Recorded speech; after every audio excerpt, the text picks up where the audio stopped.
Weirs ప్రస్తుతం మనం వచ్చేసాము ప్రజావాణి దగ్గరికి. జనరల్‌గా ప్రజావాణి అంటే చాలామంది డబుల్ బెడ్‌రూమ్ ఇల్లు కోసమో, ధరణి కోసమో ఇలాంటి ఇష్యూస్ మీద చాలామంది వస్తుంటారు. లైక్ పర్సనల్ రీజన్స్‌తో చాలా తక్కువ మంది వస్తుంటారు. అలాంటిది జనరల్‌గా ఒక అమ్మాయి మనం చూస్తున్నాము. వాళ్ళ నాన్న తన సర్‌నేమ్ ఇవ్వకుండా వీళ్ళని వదిలేసి ఇంకో పెళ్లి చేసుకొని అక్కడ అంటే సెకండ్ వైఫ్‌తో ఇద్దరు కొడుకుల్ని కన్నారు. ఆడపిల్లలు వద్దు అని చెప్పేసి వదిలేసి ఈవెన్ సర్‌నేమ్ కూడా ఇవ్వకుండా అసలు కుటుంబాన్ని పట్టించుకోకుండా దూరంగా ఉంటున్నారు. మరి ఆయన ఎవరు? ఎందుకు వదిలేయాల్సి వచ్చింది? ఆ తదితర అంశాలన్నీ కూడా తెలుసుకుందాం. అమ్మ మీ పేరు? లక్ష్మీ ప్రణవ్. ఏం చేస్తుంటారు? నేను కాలేజ్ డిగ్రీ ఫస్ట్ ఇయర్ చదువుతున్నాను కోటి ఉమెన్స్ కాలేజ్లో. సో అంటే చిన్నప్పటి నుంచి మా మమ్మీని నన్ను వదిలేసి వెళ్ళిపోయాను. నేను 3 సంవత్సరాలు ఉన్నప్పుడు ఇప్పటి వరకు రాలేదు నా దగ్గరికి. మళ్ళీ రీసెంట్గా 2025 జనవరి 18 అప్పుడు మీటింగ్కి పిలిపించారు పెద్దల సమక్షంలో.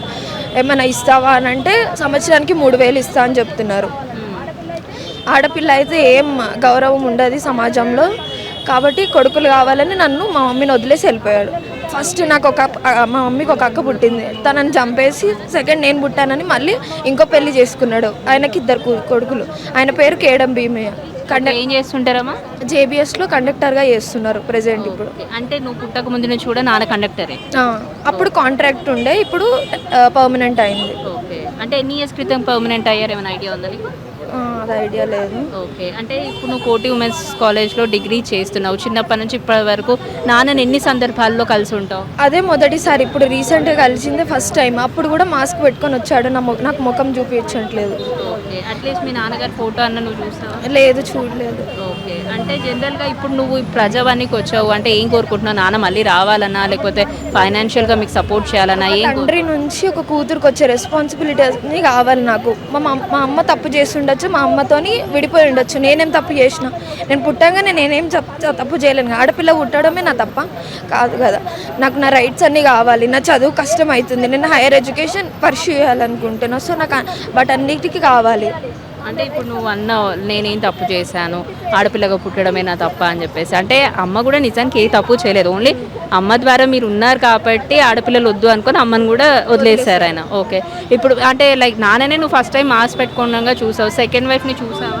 చూసాను. వచ్చింది తను తీయమంటేనే తీస్తున్నాడు, తను మాట్లాడమంటేనే మాట్లాడుతున్నాడు. ఓకే. వాళ్ళు కూడా మీకు ఏం సపోర్ట్ చేయట్లేదు? లేదు, మా చుట్టాలు కూడా అంటే మాకు తెలిసిన చుట్టాల ద్వారానే మీట్ అయ్యాం. వాళ్ళు కూడా మాతో గొడవ పెట్టుకొని మమ్మల్ని పంపించేశారు.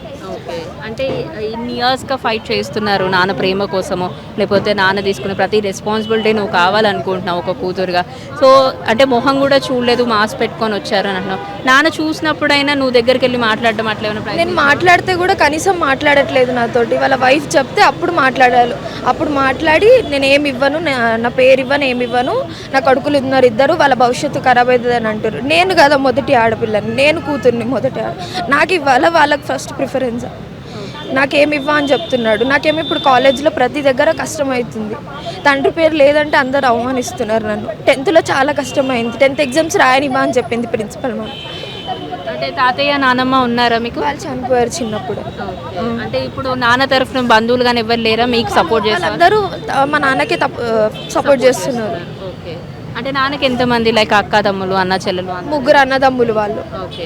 అంటే వాళ్ళు కూడా ఎవరు మిమ్మల్ని చూడట్లేదు? లేదు, స్టార్టింగ్ నుంచి కూడా? స్టార్టింగ్ నుంచి కూడా చిన్నప్పటి నుంచి నా దగ్గరికి రాలేదు. ఇప్పటి వరకు నన్ను ఏం చూసుకోలేదు. ఓకే.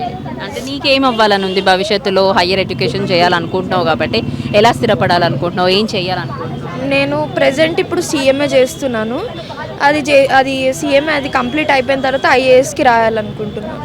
ఓకే. అంటే నీకు అక్క ఉంది అని చెప్పి నువ్వే 3 years ఉన్నప్పుడు నాన్న వదిలేసి వెళ్ళిపోయారు కాబట్టి మేబీ నీకు అక్క ఫేస్ కూడా గుర్తుండకపోయి ఉండొచ్చు. సో అక్క చనిపోయిన తర్వాత నీకు ఎలా తెలిసింది? నీకు ఒక ఏజ్ వచ్చి అంటే నువ్వు మెచ్యూర్డ్గా ఆలోచించినప్పటి నుంచి అక్క ఇలా చనిపోయిందని తెలిసినప్పుడు నువ్వు ఎలా ఫీల్ అయ్యావు? అంటే మా మదర్ చెప్పినుండే అనమాట చనిపోయింది అన్న తర్వాత. దానికి రీజన్స్ అవన్నీ అంటే అప్పుడు వెళ్ళి మమ్మీ కూడా కేసు పెట్టిందంట, కానీ సాక్ష్యాలు లేక దాన్ని కొట్టిపారేశారు. అంటే మేము మమ్మీ ఇంట్లో వదిలేసిపోయింది, వచ్చేసరికి చనిపోయి ఉంది. పొద్దున బాగుండి మధ్యాహ్నంకి ఎట్లా చనిపోతుంది? అంటే ఇన్నేళ్ళ నుంచి మమ్మీయే మిమ్మల్ని చూస్తున్నారు కాబట్టి అసలు అమ్మ ఏం వర్క్ చేస్తున్నారు? మమ్మీ టీచర్గా వర్క్ చేస్తుంది, కానీ కోవిడ్ తర్వాత జాబ్స్ అన్నీ పోయాయి కదా, అప్పటి నుంచి ఖాళీగానే ఉంటుంది. మా అమ్మమ్మ దగ్గర ఉంటున్నాం మేము. అందుకే అప్పటి నుంచి కష్టం అవుతుంది. నేను గవర్నమెంట్ హాస్టల్లో చదువుకున్నాను ఇన్ని రోజులు, గురుకుల హాస్టల్లో చదువుకున్నాను.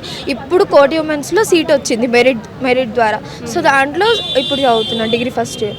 ఓకే, అమ్మ తరఫు నుంచి ఎవరైనా సపోర్ట్ చేసే వాళ్ళు ఉన్నారా? లైక్ మేనమామలు కానివ్వండి, పెద్దమ్మలు? మామయ్య ఉన్నారు అంతే. ఓకే, మామయ్య సపోర్ట్గా ఉంటారు. ఉంటారు కానీ మామయ్యకి అంటే తన సెల్ఫ్ అంటే పర్సనల్ ఆఫీస్ అవన్నీ ఉంటాయి కాబట్టి దేనికి రారు. నేను మమ్మీనే ప్రతి చోట్ల తిరుగుతున్నాం. ఈ 6 months నుంచి అన్నీ మేమే తిరుగుతున్నాం. పోలీస్ స్టేషన్స్ కానీ ఏవి కానీ ఎవరు పట్టించుకోవట్లేదు. కోర్టులో కేసు ఇస్తేనేమో ఒక లాయర్ మేడం అన్ని 3 months తిప్పించుకుంది. ఫెబ్రవరి నుంచి మార్చ్ ఇవన్నీ తెప్పించుకున్న తర్వాత మళ్ళీ సెకండ్ ఆమెకి ఇచ్చినాం, సెకండ్ లాయర్కి. ఆమె పట్టించుకుంటారు. సెకండ్ లాయర్ కూడా ఇప్పుడు ఇంకా అసలు కాల్ చేస్తలే, ఏం చేస్తలేరు, వాళ్ళు కూడా పట్టించుకుంటలేరు. సో ఇప్పుడు ఇన్ని పోలీస్ స్టేషన్ చుట్టూ తిరిగారు, కోర్టుల చుట్టూ తిరుగుతున్నారు. ఈరోజు ఏ నమ్మకంతో ప్రజావానికి వచ్చారమ్మా? మరి ఏం చెప్పారు అధికారులు? మీ వర్షన్ విన్న తర్వాత వాళ్ళు ఎలాంటి సపోర్ట్ చేస్తారు? వీళ్ళు అంటే ప్రజావాణిలో కంప్లైంట్ ఇచ్చాం. కంప్లైంట్ ఇస్తే అక్కడికి కోర్టు, కుషాయిగూడ కోర్టు అనమాట, అక్కడికి పంపిస్తా అని చెప్పారు. రిక్వెస్ట్ చేపించి తొందరగా చేపిస్తా అని చెప్పారు కానీ ఇప్పటివరకు ఇంకేం రెస్పాన్స్ లేదు. అందుకే ఇది 3rd time ఇక్కడికి రావడం. సో మళ్ళీ మీడియాకి వస్తే ఏమైనా ఉంటుందని మీకోసం వచ్చింది. అంటే ఫస్ట్ 2 times వచ్చినప్పుడు ఏం చెప్పారు మరి వీళ్ళంతా? ఫస్ట్ 2 times వచ్చినప్పుడు అంటే ఒకసారి కంప్లైంట్ ఇచ్చాం, సెకండ్ టైం కూడా మళ్ళీ వెళ్ళి కంప్లైంట్ ఇచ్చి ఎంక్వైరీ చేసి ఇచ్చాం అంతే.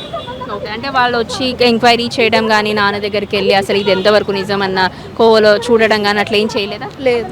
ఓకే, ఇప్పుడు 3rd time. అంటే ఇప్పటి వరకు నా దగ్గరికి రాలేదు, కనీసం ఒక చాక్లెట్ ఒక ఏమి కొనియలేదు కూడా. ఇప్పుడు మీరు ఉంటుంది అమ్మమ్మ వాళ్ళ ఇంట్లో ఉంటున్నాను అని అన్నారు కాబట్టి అమ్మమ్మ వాళ్ళ రెంట్ ఇల్లా లేకపోతే నార్మల్ సొంత? ఊర్లో ఇల్లు ఉంది. ఊరు నుంచి వచ్చారు ఇప్పుడు మీరు? ఓకే, ఇప్పుడు సమ్మర్ హాలిడేస్ కాబట్టి వచ్చినట్టు. ఓకే, అంటే నా ఎడ్యుకేషన్ పరంగా ఇక్కడికి షిఫ్ట్ అయ్యాం. ఊర్లో ఉండే మొన్నటి వరకు 4 years 5 years వరకు. ఇప్పుడు ఇక్కడ కాలేజ్ కోసం అని నేను వచ్చాను. అంటే కోవిడ్ తర్వాత అమ్మ జాబ్ కూడా పోయింది అంటున్నావు, మరి ఇప్పుడు ఇల్లు ఎట్లా నడుస్తుంది? ఎవరు ఆర్థికంగా మీకు హెల్ప్ చేస్తారు? అదే అమ్మమ్మ పొలం పని చేస్తుంది, తనే నడిపిస్తుంది. సో అవి అన్నిటికీ అడ్జస్ట్ అవ్వాల్సి వస్తుంది నా ఎడ్యుకేషన్కి కానీ. అందుకే గవర్నమెంట్ స్కూలే చదివిన. ఇప్పుడు కూడా ఆ గవర్నమెంట్ మెరిట్ మీద చదువుతున్నాను. సో నాన్న ప్రేమ కోసం తప్పిస్తున్నటువంటి ఆ చిన్నారి మాటల్లో కూడా ఆవిడ ఆవేదన విన్నాము. ఇప్పుడు వాళ్ళ మదర్ ఉన్నారు, ఆవిడతో కూడా మాట్లాడదాము. అమ్మ మీ పేరు? నా పేరు అంజమ్మ. ఓకే అమ్మ, మీరు టీచర్గా వర్క్ చేసేవారు. కోవిడ్ ముందు తర్వాత, ఆ కోవిడ్ వచ్చిన తర్వాత నుంచి జాబ్ లేదు అని అంటున్నారు. అమ్మవారి అంటే మీ అమ్మ ఉంటున్నారు అని. సో ఈ ప్రాసెస్లో అంటే కోవిడ్ వచ్చి కూడా 3-4 years అయిపోయింది కాబట్టి ఆర్థికంగా మీరు ఎలా నిలబడగలుగుతున్నారు? ఎట్లా ఉంది అసలు మీ పరిస్థితి? ఆర్థికంగా చాలా ఇబ్బంది ఉంది మేడం. పాపకి ఫీజు కూడా కట్టలేకపోతున్నాను నేను. మా అమ్మ వాళ్ళు, అమ్మ తమ్ముడు వాళ్ళిద్దరు హెల్ప్ చేస్తున్నారు నాకు. వాళ్ళిద్దరు ఉండటం వల్ల ఈరోజు నా కూతురు నేను బతికి ఉండగలిగాం. లేదంటే మేము చనిపోయి ఈ సమాజానికి కూడా తెలిసే వాళ్ళం కాదు. నా మీద అక్రమ సంబంధం అనే నింద వేసి వాడు అక్రమ సంబంధం చేసుకున్న దాంతోని పిల్లల్ని కానీ అక్రమ సంబంధాన్ని పుట్టిన సంతానానికి ఇంటి పేరు తండ్రి పేరు ఇచ్చాడు కానీ కన్న కూతురికి తండ్రి పేరు ఇవ్వని ఒక దుర్మార్గుడు, ఒక కామాంధుడు. వాడు కామాంధుడు అని ఎందుకు అంటున్నానంటే నా పెళ్లికి ముందు వదినతో అక్రమ సంబంధం పెట్టుకున్నాడు, వాళ్ళ రెండో వదినతో. దాని మీద మోజు తీరగానే ఊరికి వచ్చాడు. ఊరిలో ఒక రాణి అనే ఆమెతో అక్రమ సంబంధం పెట్టుకున్నాడు. ఎందుకంటే నాకు ఎట్లా తెలిసిందంటే ప్రతిరోజు రాత్రి నిద్రలో కలవరించేవాడు రాణి అని. అక్కడ నుంచి అల్వాల్ వెంకటపూర్ వచ్చాం మేము 2008లో. అక్కడ సునీత అనే కండక్టర్ ఉందంట, ఆమెను రోజు కలవరించేవాడు. ఎందుకు కలవరిస్తున్నా అంటే రోజు ఆమెతో మాట్లాడుతున్నాను కాబట్టి ఆమె పేరు వస్తుందంటే వస్తే భార్య పేరు రావాలి, ఇంకా వేరే వాళ్ళ పేరు ఎందుకు వస్తుందని అడిగితే నన్ను కొట్టేవాడు. ప్రతి చోట నన్ను అవమానించి చెడ్డదానిగా చేసేవాడు. అంటే సపోజ్ ఎట్లా అంటే ఉదాహరణకి ఇంటి పక్క వాళ్ళు ఏమన్నా అడిగారు అనుకోండి, వాళ్ళకి ఏం చెప్పేవాడు, నువ్వు అన్ని వస్తువులు వాళ్ళకి ఇవ్వు అని చెప్పేవాడు. మరి నువ్వు చెప్పావు కదా నేను వాళ్ళకి ఇచ్చానంటే, నువ్వు సంసారం చేసి ఆడదానివి, భర్త అన్ని చెప్తాడు, చెప్పగానే నువ్వు ఇస్తావా అంటే నేను ఇవ్వకూడదు వాళ్ళకి. అంటే భర్త ఇవ్వమంటాడు, అతను మంచోడు, భార్య ఇవ్వదు కాబట్టి అది చెడ్డది. అంటే ప్రతి చోట నన్ను చెడ్డదాన్ని చేస్తున్నాడు. ఇప్పుడు దొంగొట్టేయడానికి తీసుకెళ్ళాడు నన్ను.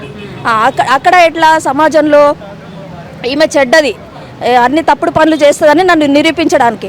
ఎందుకంటే నా అంతటా నేను సైన్ చేసి వెళ్ళాలంట. ఎందుకంటే నాకు ఆడపిల్లలు పుడుతున్నారు. నువ్వేం తప్పులు చేసావో నీకు ఆడపిల్లలు పుడుతున్నారు అంటే ఆడపిల్లలు పుట్టడానికి కారణం ఎవరండి?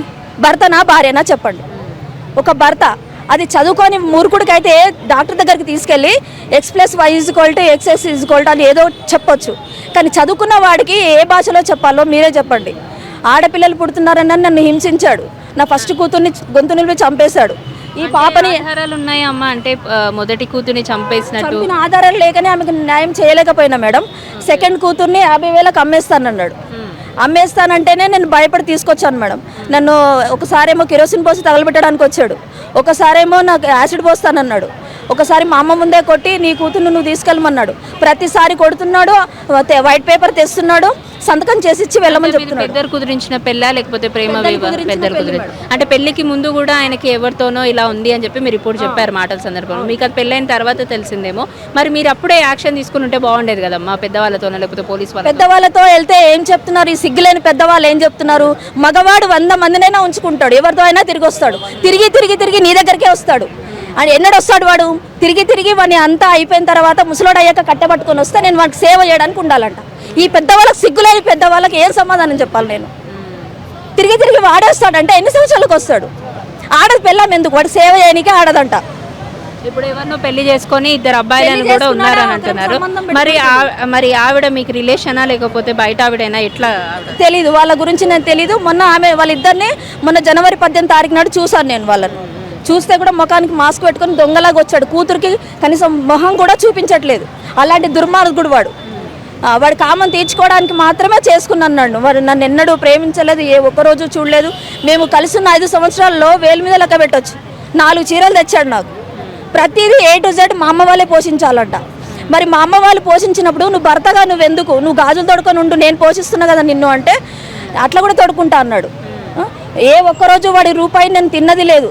ఎక్కడైనా విద్యా వాలంటీర్ టీచర్గా చేస్తూ నన్ను నేను పోషించుకున్నాను. మా అమ్మని కూడా నేనే పోషించిన. వాళ్ళు ఒక చిన్న మడి ఉండేది, దాంట్లో ఒక టమాటాలు కూరగాయలు పండించేవాళ్ళు అంతే. వాళ్ళు తెచ్చేది ప్రతిదీ నన్ను వచ్చి ఊర్లో వదిలేసిపోయినా మా అమ్మని చూసుకుని నేను అక్కడే ఉన్నాను. అంటే ఇప్పుడు అత్తమామ కూడా కాలం చేశారు కాబట్టి మీ వారి తరఫు నుంచి ఎవరు చేశారంటే ఇతను ఏం చెప్తున్నాడంటే మా అమ్మ నాన్నని చూసుకోవడానికి పెళ్లి చేసుకున్నా అని చెప్తున్నాడు. అమ్మ నాన్నని చూసుకోవడానికి పెళ్లి చేసుకుంటే అమ్మ నాన్న చూడాలి కదా. వచ్చి హైదరాబాద్లో ఉన్నాడు. అయితే వాళ్ళ నాన్న సహజంగా చనిపోయారు, అమ్మ మాత్రం చంపబడింది, హత్య చేయబడింది. ఎట్లా అంటే వాళ్ళు 3 అన్నదమ్ములు. అయితే ఫస్ట్ అతను ఒక నెల రోజులు సేవ చేసిండంట. తర్వాత వంతుల వారిగా ఉంటుంది కదా, వాళ్ళ రెండో అన్న వెళ్ళి ఆమెకు సేవ చేయడానికి వెళ్తే ఒక 2-3 రోజులు వాళ్ళ భార్య చేసి తర్వాత మీ అమ్మకు నేను సేవ చేయనని గొడవపడి అమ్మ వాళ్ళ ఇంటికి వెళ్ళిపోయిందంట. వెళ్ళిపోగానే నీ వల్లనే మా భార్య వెళ్ళిపోయింది అని మెడ మీద కాలు పెట్టి గొంతు నుండి చంపేసిండు వాళ్ళ అమ్మని. ఇలాంటి క్రిమినల్స్ని ఆ ఊరి వాళ్ళు శిక్ష వేయకుండా ఏం చేశారు? వాడికి 2 ఆడపిల్లలు ఉన్నారు, భార్య ఆడపిల్ల రోడ్డు మీద పడతారని వారిని క్షమించి వదిలేశారు. అంత క్రిమినల్ని క్షమించి వదిలేస్తే ఏ తప్పు చేయని నాకు నా బిడ్డకు ఎందుకు శిక్ష? మేము ఎందుకు శిక్ష అనుభవించాలి? ఆ పెద్ద మనుషులకి అన్నం తినేవాళ్ళు ఎవరైనా కనీసం ఎంత మానవత్వం ఉంటే ఒక ఆడపిల్లకి, ఈమె కూడా ఆడపిల్లనే కదా, ఈ ఆడపిల్లకి ఎందుకు న్యాయం చేయట్లేదు? అంటే పెళ్ళైన 5 సంవత్సరాలకే మీ భర్త మిమ్మల్ని వదిలేసి వెళ్ళిపోయాడు. ఆ రోజు నుంచి మీరు ఈ రోజు వరకు కూడా ఇంకా ఫైట్ చేస్తానే ఉన్నారు. అంటే మీకు టీచర్ జాబ్ ఉన్నంత వరకు ఆర్థికంగా మీరు కొంచెం సెటిల్గా ఉండొచ్చు. ఇప్పుడు జాబ్ లేదు కాబట్టి మళ్ళీ ఆర్థికంగా చిక్కబడిపోయారు. అమ్మ వాళ్ళు ఉన్నంత వరకు చూస్తారు, తర్వాత ఏంటి అన్నది మీ ప్రశ్న ఇప్పుడు. సో మీరు ఏం కోరుకుంటున్నారు మీ భర్త తరఫు నుంచి? ఇన్నేళ్ళు రాని మనిషి ఇప్పుడు వస్తాడు అనుకుంటున్నారా, లేకపోతే ఆర్థికంగా ఏమైనా హెల్ప్ కోవాలనుకుంటున్నారా? ఏం కోరుకుంటున్నారు అసలు? అన్ని రకాలుగా మాకు న్యాయం జరగాలి మేడం. నా కూతురికి తన రైట్స్ తనకి ఇవ్వాలి, తన తండ్రిగా ఒప్పుకోవాలి. నా మీద వేసిన నిందను వాడి నోటితో వాడే తొలగించాలి. నేను ఎక్కడ నింద వేశాడో అక్కడ నా మీద వేసిన నింద వాడు తొలగించి నాకు తగిన న్యాయం చేయాలి. నాకు ఆర్థికంగా నా బిడ్డకు ఇంటి పేరు, తండ్రి పేరు, ఆమె పెళ్ళి బాధ్యత వాడే తీసుకోవాలి. మొన్న పెద్ద మనుషుల ద్వారా పెళ్లి బాధ్యత తీసుకోవాలంటే పెళ్లినాడు చూస్తాను అంటున్నాడు. సంవత్సరానికి 3,000 ఇస్తాడంట. ఆ 3,000 దేనికి సరిపోతాయి? సంవత్సరం ఫీజు ఎంత ఉంటుందో అందులో ఆ 3,000 ఇస్తాడంట. ఆ 3,000తో ఏం చేయాలి? ఒక డ్రెస్, పాపకు ఒక డ్రెస్ కూడా రాదు. నేను ఎలా పోషించాలి చెప్పండి? నేను ఒక్కదాన్నే కన్నానా? నేను ఒక్కదాన్నే వల్లనే పుట్టిందా? నా రెస్పాన్సిబిలిటీ నేను నెరవేర్చినప్పుడు తండ్రిగా ఎందుకు రెస్పాన్సిబిలిటీ తీసుకోవట్లేదు? ఇట్లాంటి దుర్మార్గుడికి ఎలాంటి శిక్ష వేయాలో మీరే చెప్పండి. జనరల్గా ఆడదానికి ఆడదే శత్రువు అంటారు, లేదా ఆడదాని మనసు ఇంకో ఆడదానికి అర్థమవుతుంది అని అంటారు. ఇప్పుడు ఈ సెకండ్ వైఫ్ ఎవరైతే ఉన్నారో ఆవిడకి మీ గురించి తెలిసినప్పుడు అంటే ఒకసారి అన్న వచ్చి కలిసి మాట్లాడడం, ఒక అండర్స్టాండింగ్ వద్దాం అక్క అట్లా ఏం మాట్లాడలేదా? ఏం మాట్లాడలేదండి. మొన్న మీటింగ్కి వెళ్తే మమ్మల్ని కుక్కలు అంటుంది. అది ఒక పందే వచ్చి నా బిడ్డకు చెందాల్సిన డబ్బు, నాకు చెందాల్సిన డబ్బుతో అది ఎంజాయ్ చేస్తూ తింటూ ఎంజాయ్ చేస్తున్నా అది మమ్మల్ని కుక్కలని మాట్లాడింది. మా సొమ్ము తింటున్న ఒక పంది అది. మమ్మల్ని 2007లో కండక్టర్ జాబ్ వచ్చిందండి. 2009 వరకు మేము కలిసి ఉన్నాం. 2009 వరకు కండక్టర్ భార్య అంటే ఏముంటుందండి? బస్సు ఫ్రీ ఉంటుంది. అవునా, ఫ్యామిలీ పాస్ ఉంటుంది. ఏ ఒక్క రోజు నేను ఫ్రీగా ప్రయాణించింది లేదు. మమ్మల్ని, నా కూతుర్ని, నన్ను ఎక్కడ అతను నామినీగా పెట్టలేదు. ఇదంతా ప్రీ ప్లాన్డ్ చేసి వాడు వదిలేయాలని, ఇప్పుడు ఎవరైతే అక్రమ సంబంధం ఉందో దాన్ని అంతకుముందు నుంచే పెట్టుకొని మమ్మల్ని ఇంట్లో ఏది చూడకుండా వచ్చిన డబ్బులు అన్నీ తీసుకెళ్ళి, నా శాలరీ కూడా మొత్తం 1000 రూపీస్ శాలరీ అండి, విద్యా వాలంటరీ అప్పట్లో. ఆ శాలరీ కూడా వాడికే ఇచ్చేదాన్ని. ఆ డబ్బులన్నీ తీసుకెళ్ళి దాన్ని ఆ కాలేజీలో చేర్పించి చదివించి అన్నీ చేశాడు. అన్నీ చేశాడు కాబట్టి ఇప్పుడు ఏమంటుంది అంటే, మేము ఇట్లా తిరిగి మీడియాకి ఇక్కడికి వస్తున్నాం కాబట్టి నీ జాబ్ పోయినా పర్వాలేదు. నేను మొన్న డిఎం సార్ ఆఫీస్కి వెళ్ళినప్పుడు అక్కడ ఏం చెప్తున్నాడు స్టాఫ్తో అంటే, జాబ్ పోయినా పర్వాలేదు, దానికి బిడ్డకు 1 రూపాయి ఇచ్చేది లేదు, వాళ్ళని ఏం అవసరమైతే వాళ్ళని ఏం చేయడానికైనా సిద్ధమే అని అంటుంది నా రెండో భార్య. కాబట్టి 1 రూపాయి కూడా ఇవ్వం దానికని చెప్తున్నాడు అక్కడ. అంటే మీరు పెద్దల సమక్షంలో మాట్లాడించే ప్రయత్నం చేశారు. ఈ నెలలో పోలీస్ కంప్లైంట్లు చాలాసార్లు ఇచ్చారు, ఆయన మారలేదు. ఇప్పుడు ఏదో సంవత్సరానికి 3000 ఇస్తా అంటున్నారు. ఆ 3000 ఏ పాటికి కూడా రాదు. మరి ఇప్పుడు ఇక్కడ ప్రజావానికి వచ్చారు, ఇక్కడ నమ్ముకొని వచ్చారు కాబట్టి అధికారులు ఏమంటున్నారు, ఏ విధంగా స్పందిస్తున్నారు అసలు దీని గురించి? అధికారులు ఏమన్నారంటే, మొన్న కోర్టుకి వెళ్ళాం మేడం, అక్కడ లాయర్ని ఇచ్చారు. అయితే ఆ లాయర్ మేడం చేయట్లేదు సార్ అని చెప్పేసి ఇక్కడ న్యాయ విభాగానికి వచ్చాం. మొన్న ఫ్రైడే రోజు వచ్చి న్యాయ విభాగంలో ఇచ్చాం. న్యాయ విభాగం నుంచి వాళ్ళు ఏమన్నారంటే, మీకు ఒక 10 days టైం ఇవ్వండి అమ్మా, మేము అక్కడికి పంపించేసి ఎవరైతే లాయర్ని ఇచ్చారో తను చేయకపోతే మేము లాయర్ని మీకు అపాయింట్ చేసి మీకు న్యాయం జరిగేలా చేస్తాము, కొంచెం ఓపిక పట్టండి, ఇన్ని రోజులు ఓపిక పట్టారు, కొంచెం ఓపిక పట్టండి అని చెప్పారు సార్. ఓకే, అంటే మీరు అంటే ప్రాపర్ ఎక్కడమ్మా మీది? అమ్మ వాళ్ళది ఎక్కడ? మా అమ్మ వాళ్ళది మెదక్ మేడం. ఓకే, పెళ్లి చేసుకున్న తర్వాత మీరు హైదరాబాద్ వచ్చారా? ఫస్ట్ పెళ్లి చేసుకున్న తర్వాత నన్ను తీసుకెళ్ళి, మేము చిన్నప్పటి నుంచి హైదరాబాద్లో చదువుకున్నాను మేడం. పెళ్లి చేసిన తర్వాత కామారెడ్డి కొండాపూర్, ఆరుగొండ కొండాపూర్ అంటారు దాన్ని, నిజామాబాద్ డిస్టిక్ వస్తుంది, తాడ్వాయి మండలు. అక్కడ ఊర్లో నన్ను పెట్టి తనకు సిఆర్పిఎఫ్ జాబ్ ఉందని వెళ్ళిపోయాడు. అక్కడ ఆ జాబ్ దగ్గర ఏం ఫ్రాడ్ చేశాడో తెలీదు, బాగా కొట్టి తన్ని ఎలగొట్టారు. ఎల్లగొట్టినప్పుడు ఎక్కడికి రావాలి? భార్య దగ్గరికి రావాలి. భార్య దగ్గరికి రాకుండా ఎప్పుడైతే తన అక్రమ సంబంధం పెట్టుకున్న రెండో వదిన వాళ్ళ ఇంటికి వెళ్ళి ఉన్నాడు. అక్కడికి వెళ్ళి ఉన్నప్పుడు వాళ్ళ పెద్దన్నయ్య నాకు సంబంధం చూసి పెళ్లి చేశాడు.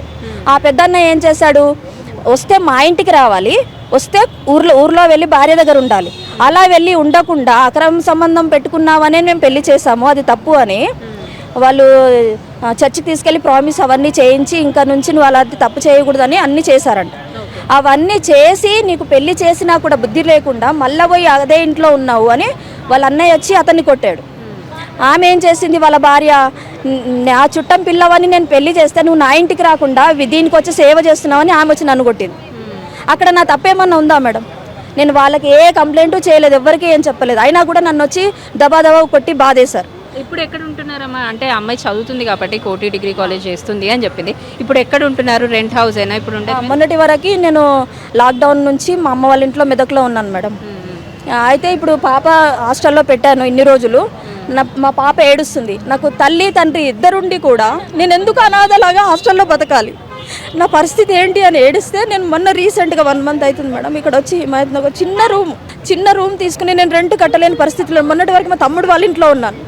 ఎన్ని రోజులని ఉంటామండి, ఒక తమ్ముడు వాళ్ళ ఇంట్లో, అమ్మ వాళ్ళ ఇంట్లో ఎన్ని రోజులని ఉంటాం. అందుకని చెప్పేసి నా కూతురు నేను వచ్చి చిన్న రూమ్ తీసుకుని పక్కకు ఉంటున్నాను. ఇప్పుడు రెంట్ కట్టలేక, పాప ఫీజు కట్టలేక చాలా ఇబ్బంది పడుతున్నాను నేను.